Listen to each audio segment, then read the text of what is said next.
Students, how are you?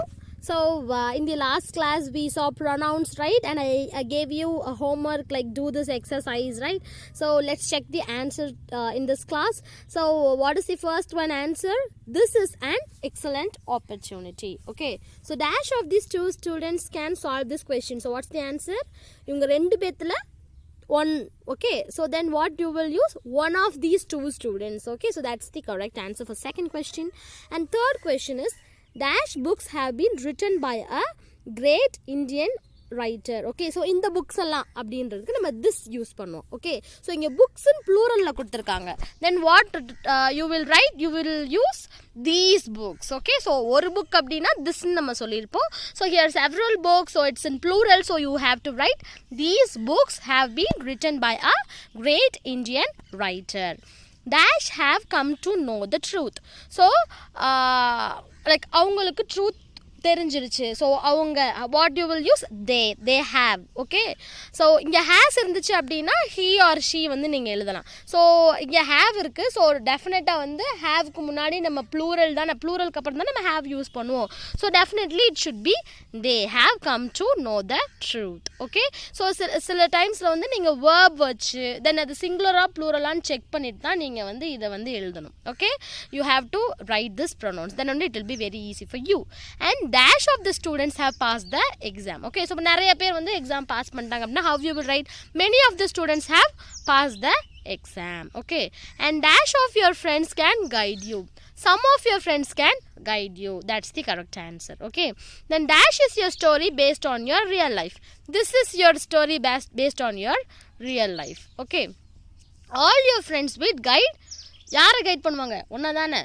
Yeah, all your friends will guide you. Okay, or yeah, all your friends will guide you. Dash of his family members would come to visit you. Some of his family members would come to visit you. Okay, then dash of those books will be helpful to you. Many of those books or some of those books will be helpful to you. Okay, so that's the correct answer.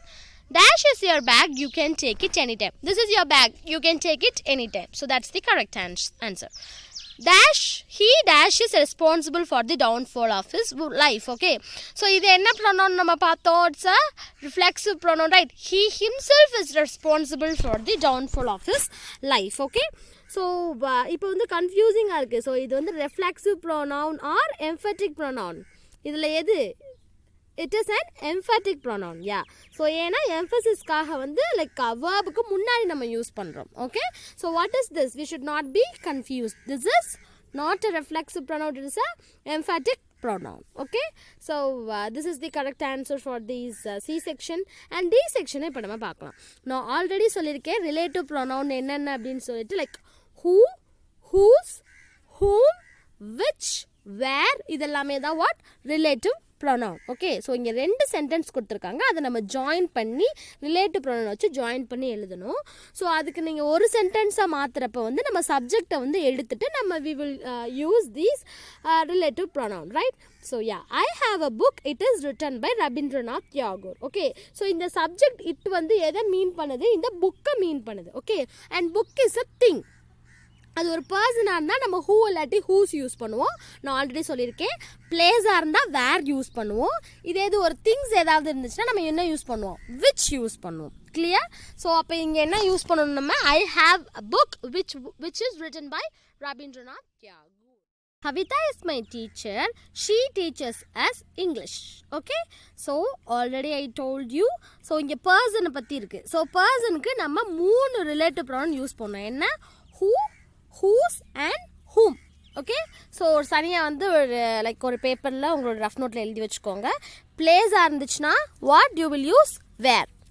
If it is a thing, ஏதாவது things means you will use which இல்லாட்டி that. விச்சும் தேட்டும் நம்ம இன்டர்சேஞ்சபிளாக use பண்ணிக்கலாம். Okay, and if a பர்சனாக இருந்துச்சுன்னா தான் உங்களுக்கு வந்து கன்ஃபியூசிங்காக இருக்கும். என்ன அப்படின்னா who, whose and whom.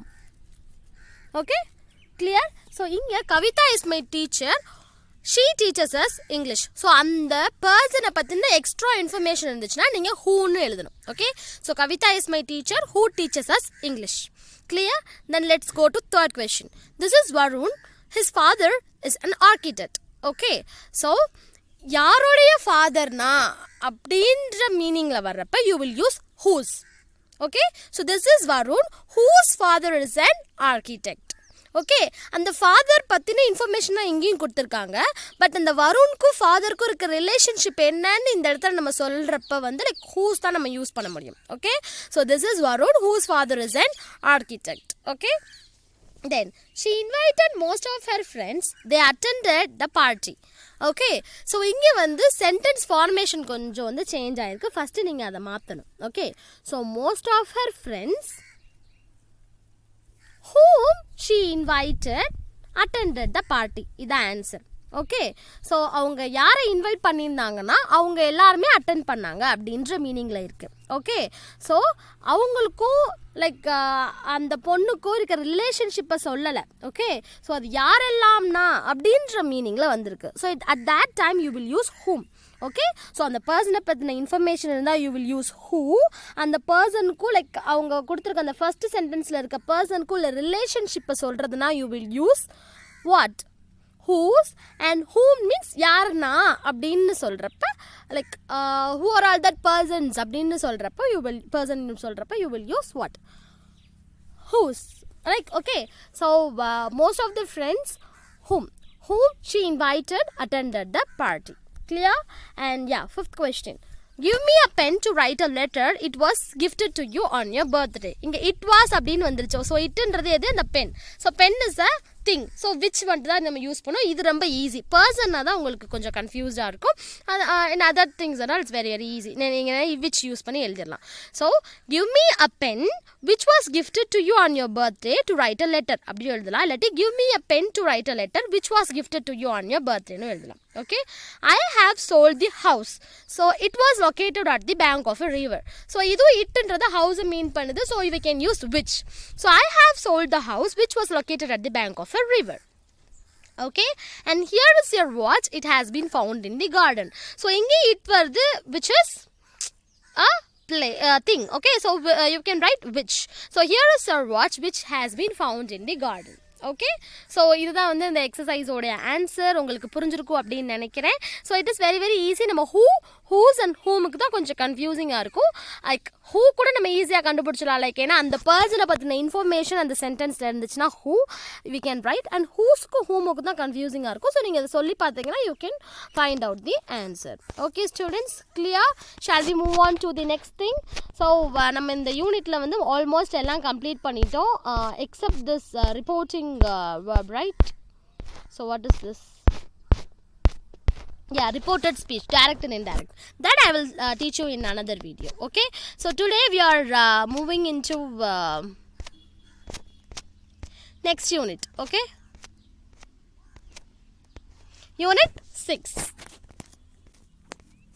the last lesson written by Alphonse Daudet. Okay, so Alphonse Daudet. Before going to the lesson, let's learn about who Alphonse Daudet is. Okay, so Alphonse Daudet 1840 ல இருந்து 1897 வரைக்கும் he lived. 50, 60, 70, 80, 90. Okay, so 57 years he lived. He was a French novelist and short story writer. Okay, so yeah, so அவர் வந்து French நாட்டை சார்ந்தவர். இவர் வந்து novelist and he is also a short story writer. The last lesson is set in the days of the Franco-Prussian War 1870 to 1871. நீங்கள் ஹிஸ்ட்ரியில் வந்து இந்த Franco-Prussian War பற்றி சில பேர் வந்து படிச்சிருப்பீங்க in your social book. So 1817 to 1871 தான் வந்து Franco-Prussian War வந்து நடந்துச்சு. ஸோ அந்த வார் அப்போ நடந்த ஒரு கதை மாதிரி தான் வந்து இந்த கதை இருக்குது. ஓகே, ஸோ அப்போ வந்து அந்த டைமில் அந்த வார் டைமில் நடக்கிற ஸ்டோரி தான் இது. ஓகே, ஸோ அந்த டைம் என்னாச்சு அப்படின்னா ஃப்ரான்ஸுக்கும் ப்ருஷியாவுக்கும் வந்து வார் நடந்தது. அதில் ப்ருஷியா வந்து வின் பண்ணிட்டாங்க. ஸோ ஃப்ரான்ஸில் இருக்க ஒரு 2 ரீஜனை வந்து அவங்க வந்து கான்குவர் பண்ணிட்டாங்க, லைக் டிஃபீட் பண்ணிட்டாங்க. So yeah, France was defeated by Prussia led by Bismarck தான் வந்து ப்ருஷியா வந்து அப்போ வந்து லைக் ஹி லெட். ஸோ அப்போ வந்து லைக் France வந்து defeat பண்ணிட்டாங்க Prussia-வை. Prussia then consisted of what now are the nations of Germany, Poland and parts of Austria. இப்போ Prussia அப்படின்னு சொல்லிட்டு ஒன்று இல்லை. ஸோ அப்போ வந்து Prussia அப்படின்றது ஜெர்மனி, போலாண்ட் அண்ட் ஒரு பார்ட் ஆஃப் ஆஸ்ட்ரியா, இது மூணு சேர்ந்தது தான் இந்த Prussia அப்படின்றது. ஓகே, ஸோ இந்த ஸ்டோரியில் ஃப்ரெஞ்ச் இருக்க டிஸ்ட்ரிக்ஸ் ஒரு 2 districts Alsace and Lorraine. Okay, so இந்த 2 டிஸ்ட்ரிக்ட்டும் வந்து Prussia கடியில் போயிடுச்சு. ஸோ இந்த டிஸ்ட்ரிக்டில் இருக்க பீப்புளோட லைஃப்பில் நடக்கிற ஒரு இன்சிடென்ட் தான் இந்த ஸ்டோரியில் வந்து கொடுத்துருக்காங்க. So the name of the lesson is the last lesson. Okay, so topic கேட்குறப்பே வந்து லைக் ரொம்ப டிஃப்ரெண்ட்டாக இருக்குது. Like the last lesson, yeah, it's pretty sentimental. So let's find out why the last lesson is.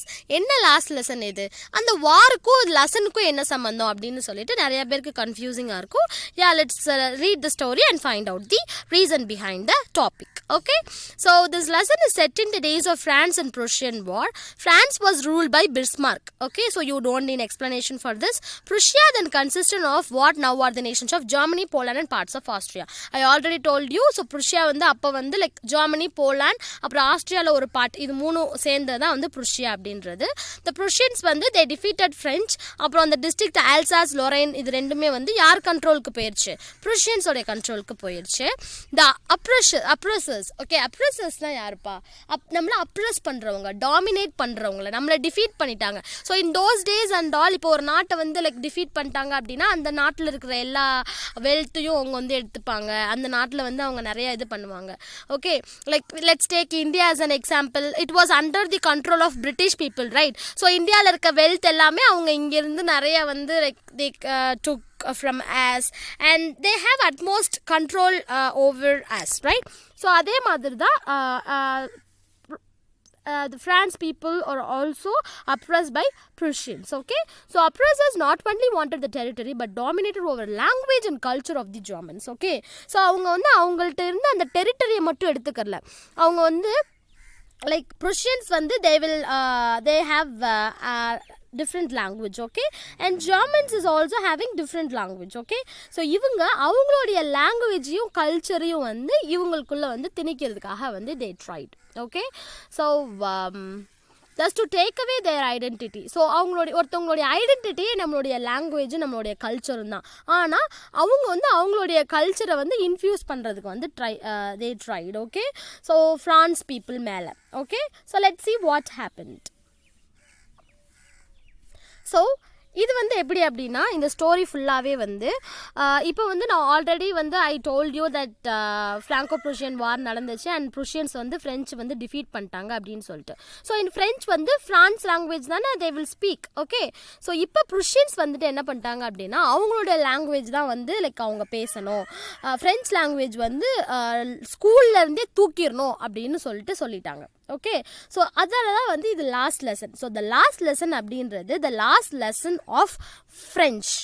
Okay, so French லாங்குவேஜில் last lesson இது. Okay, so I started for school very late that morning and was in great dread of scolding, especially because Mr Hamel had said that he would question us on participles. Okay, so I started for school very late அப்படின்றது ஒரு பையன் வந்து like he is going to school like us. ஒரு சின்ன பையன் வந்து ஸ்கூலுக்கு போகிறான் like us and he started for school very late. அன்றைக்கி வந்து ரொம்ப லேட்டாக தான் வந்து கிளம்புறான் that morning. And he was in great dread அப்படின்னா பயத்தில் இருக்கான். Okay, so why he was in great dread, because நம்ம வந்து ஹோம்ஒர்க் வந்து அன்றைக்கி கம்ப்ளீட் பண்ணலை அப்படின்னா how you will feel very scared, right? So he was also scared because he didn't complete homework and he also has test on that day. Okay, so Mr. Hamill அப்படின்றவர் வந்து like teacher. So அவர் வந்து like பார்ட்டிசிபிள்ஸில் வந்து இவர் வந்து question கேட்குறேன்னு சொல்லிட்டு அன்றைக்கி வந்து சொல்லியிருந்தார். So and I did not know the first word about them. So இவருக்கு வந்து பார்ட்டிசிபிள்ஸ்னால் என்னன்னே தெரியாது. So he was scared to go to school. Okay, and I did not know the first word about them. So பார்ட்டிசிபிள்ஸில் first word கூட அவனுக்கு தெரியாது. So எப்படி வந்து எப்போ கொஸ்டினுக்கு ஆன்சர் பண்ணுவான்? அதுவும் Mr Hamel is a strict teacher. Okay, so he is hesitating to go to school. For a moment, I thought of running away and spending the day out of doors. Sometimes வந்து பேசாட்டி நம்ம எங்கேயாவது ஓடிட்டு ஒரு நாள் ஃபுல்லாக வந்து எங்கேயாவது சுற்றிட்டு வீட்டுக்கு போயிடலாமா, ஸ்கூலுக்கு போயிட்டேன்னு சொல்லிட்டு அம்மாட்ட போய் சொல்லிட்டு அப்படின்னு சொல்லிட்டுலாம் அந்த பையன் வந்து லைக் he is thinking. ஆனால் வந்து அவ்வளோ வந்து அவனுக்கு வந்து தைரியம் இல்லை, and he was also very scared. Okay, so he didn't do that. It was so warm, so bright. So அன்னைக்குடைய டே வந்து எப்படி இருக்குது அப்படின்னா ரொம்ப வார்மாக, ஸோ பிரைட்டாக வந்து இருக்குது. And the birds were chirping at the edge of the woods. Okay, so like edge of the woods means that passage la like many woods are there, like it's a forest kind of area where a lot of trees are there. So anga vandu birds vandu sutti vandu chirp pannite irukku. Chirping means the sound of the bird, right? Birds vandu sound pannulla, like so adala da vandu chirping. Okay, so chirping at the edge of the woods, and in the open field back of the sawmill the Prussian soldiers were drilling. Okay, so adukku pinnadi Prussian soldiers vandu open field la vandu drill பண்ணிட்டு இருக்காங்க. Okay, so நமக்கு வந்து நம்ம school பக்கத்தில் ஏதாச்சும் வந்து ஏதாவது ஒரு கன்ஸ்ட்ரக்ஷன் ஒர்க்கோ ஏதாவது இருந்துச்சுன்னா நம்ம மோஸ்ட்லி வந்து லைக் கிளாஸில் விட அதில் தானே நம்ம இன்ட்ரெஸ்டிங்காக இருக்குப்போ அதில் தானே நம்ம பார்த்துட்டு இருப்போம். So this boy is also very eagerly seeing that, and very it is very he is very curious about that. Okay, so அதை வந்து லைக் வேடிக்கை பார்த்துட்டே வந்து உட்காந்துருக்கா. அந்த ப்ருஷியன் சோல்ஜர்ஸ் வந்து ட்ரில் பண்ணிட்டு இருக்காங்க. It was all much more tempting than the rules for participle. Rules for participle grammar வந்து ரொம்ப போர். ஓகே, ஸோ அதுக்கு வந்து இந்த ஒர்க்கே வந்து ரொம்ப இன்ட்ரெஸ்டிங்காக இருக்குது, பார்க்கறதுக்கு ரொம்ப டெம்ப்டிங்காக இருக்குது. Tempting means it's very interesting, like அதவே பார்த்துட்டே இருக்கணும் போல் வந்து தோன்றதா like tempting. Okay, so rules of பார்ட்டிசிபிள்ஸை விட அது ரொம்ப இன்ட்ரெஸ்டிங்காக இருக்குது இவனுக்கு. But I had the strength to resist. ஆனால் நோ அவன் வந்து லைக் அவனை ரெசிஸ்ட் பண்ணிவிட்டு இதை வேடிக்கை பார்த்துட்டு இருக்கக்கூடாது, ஸ்கூலுக்கு போகணும் அப்படின்னு சொல்லிட்டு மைண்டை வந்து லைக் ஃபிக்ஸ் பண்ணிவிட்டு he hurried off to school. Okay, so he went to school. When I pass the town hall there was a crowd in front of the bulletin board. Okay, so அந்த town ஹால்லாம் cross பண்ணிட்டு போய்கிட்டு இருக்கப்போ ஒரு bulletin board மாதிரி அங்கே இருக்கும். Like எல்லா இன்ஃபர்மேஷனும் அங்கே தான் வந்து லைக் கொடுப்பாங்க. ஸோ அந்த புல்லட்டின் போர்டுக்கு முன்னாடி நிறைய பீப்புள் வந்து ஒரு க்ரௌட் ஆஃப் பீப்புள் வந்து அந்த புல்லட்டின் போர்டை வந்து பார்த்துட்டு இருக்காங்க. என்ன ஒரு இம்பார்ட்டண்டான இன்ஃபர்மேஷன் சொல்லிட்டு வேகமாக ஓடி போய் that boy is also going and seeing that. Okay, so for the last 2 years all our bad news had come from there. Because இவங்களோட எல்லா பேட் நியூஸும் அந்த புல்லட்டின் போர்டில் தான் இருக்குமா 2 years. பிகாஸ் வார் டைம் நடந்துட்டு இருக்கு. ஸோ இவங்களுடைய நாட்டையே கைப்பற்றிட்டாங்க அப்படின்னா ஃபுல்லாக பேட் நியூஸ், அவங்களுக்கு பேடான time, right? So all the bad news வந்து இந்த புல்லட்டின் போர்டில் தான் வந்து அவங்க வந்து பேஸ் பண்ணியிருப்பாங்க. the last battles, எப்படி அந்த தோத்து போன பேட்டிலை பற்றி, and the draft, the order of the commanding officer வந்து நிறைய ரூல்ஸ் போடுவாங்க அதை பற்றி. And I thought to myself without stopping, what can be the matter now? ஐயோ இப்போ என்னாச்சுன்னு தெரியலையே, எல்லாம் அந்த புல்லட்டின் போர்டில் நியூஸ் வந்தாலே ஏதாச்சும் ஒரு பேட் நியூஸாக தான் இருக்கும் அப்படின்னு சொல்லிட்டு he is thinking and he is going to see the news. Okay, so அந்த புல்லட்டின் போர்டில் என்ன தான் நியூஸ் இருக்குன்னு பார்க்கலாம் அப்படின்னு சொல்லிட்டு he is going. Okay, so I think let's stop today and tomorrow வந்து நம்ம இந்த புல்லட்டின் போர்டில் என்ன இருந்துச்சு அப்படின்னு சொல்லிட்டு லெட்ஸ் சி. ஓகே, ஸோ இப்போ நீங்கள் கெஸ் பண்ணியிருந்திருப்பீங்க என்ன இருந்திருக்கும் அப்படின்னா. என்ன அப்படின்னா அவங்களுடைய ஃப்ரெஞ்ச் லாங்குவேஜ் எடுத்துட்டு லைக் அவங்களுடைய ப்ரொஷன்ஸோட லாங்குவேஜை வந்து இன்ஃபியூஸ் பண்ணணும்னு சொல்லிட்டு they were trying. Okay, so that may be the order. Let's find out what is the correct thing in the next class. Okay students, so உங்களுக்கு வந்து கிளியராக புரிஞ்சிருக்கும் அப்படின்னு நினைக்கிறேன். So if you want you can go and refer something about France Prussian war. Okay, so உங்களுக்கு வந்து இந்த வார் பற்றி சோஷியல் சப்ஜெக்ட் உங்களுக்கு ரொம்ப பிடிக்கும். If you want to know more about that war, go and browse and find out the Franco Prussian war பற்றி நீங்கள் informations நிறையா வந்து சும்மா வந்து ப்ரௌஸ் பண்ணி ஃபைண்ட் அவுட் பண்ணலாம். ஸோ நீங்கள் எழுதி சென்ட் பண்ணணும்னு அவசியம் இல்லை, but you can go and refer about this France Prussian war. Okay students, we will see the remaining part of the lesson in the next class. Okay, thank you students.